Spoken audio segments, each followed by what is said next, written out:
Hey, Michael with XForcePC. You want to talk about what you can do with these two iPads. Now, the two iPads are something that you supply because we're not a reseller of iPads, and we recommend Air or Air 2s. We don't recommend the 10.5-inch Pros. You really want the 9.7-inch iPads, and you need some Air or later. Some of the older ones are actually a little bit larger and they won't actually fit in here.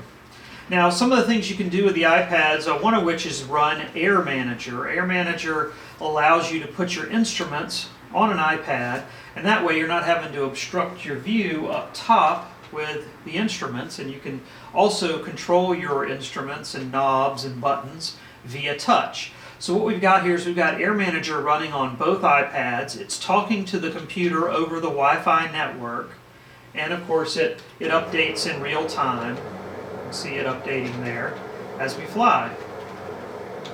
So that's one thing you can do with the iPads. Now, another thing you can do is there's a Garmin G1000 app, and you'd run the PFD over here and the MFD over on the right side. And I'm not going to go into great detail about those, but know that there is an app for that. And they're talking to each other now. There is also ForFlight, of course. ForFlight is essentially like a moving map, and it's got it helps replicate all of your instruments. If your instruments were to fail during flight, you could use ForFlight. I believe it's got synthetic vision. I don't have a active subscription, so I can't really show it to you, but it can talk to X-Plane in real time, and it's a good way to practice using ForFlight. You don't want to have to rent a plane and fly up into the sky to learn how to use ForFlight. It is much more economical to learn how to use it on the ground, and that way when you get in the air, you're just using it. You're not futzing around and trying to figure out how to use it. You already know how because you practiced it on the ground. Another app that is, you wouldn't necessarily use it on the iPads in the panel here, but it's called Control Pad. It's a free app from Laminar Research, and that allows you for someone to be like an instructor station. So if someone's sitting behind me with Control Pad running, they can control the flight, they can fail instruments, change the weather, location, they can do all kinds of things and act as an instructor. Another app that's pretty handy is called Duet. Duet allows you to have an extra display connected to your PC.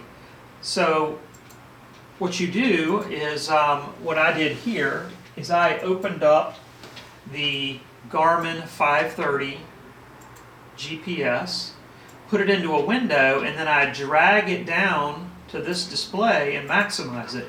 And now I have my Garmin 530 down here. You can also do the same thing with the 430 and as well as the G1000.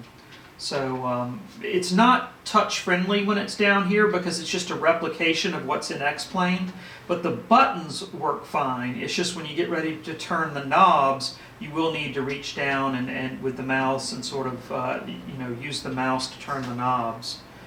Last but not least, you can use a combination of some of these technologies. So I have, for instance, a full Baron panel here. So I've got all the instruments for the Baron over here, and I've got my Garmin 530 here, and that can make for a nice little combination because there's all different types of combinations of these apps you can use. And you could even have a third iPad hooked up if you want. There's an app called X-Mapper. X-Mapper is just what it says. It's a moving map to show you where you are in the world. And it's got your avionics, you can see the frequencies you're tuned to, and then you can get a regular map as well as a hybrid map. I'm about to crash here, pay attention. Let me pause this. And you can get a hybrid map and then just a satellite map. There's lots of different instruments, lots of different apps you can use for the iPad. Probably my favorite is the combination of Air Manager along with Duet for the GPS over here.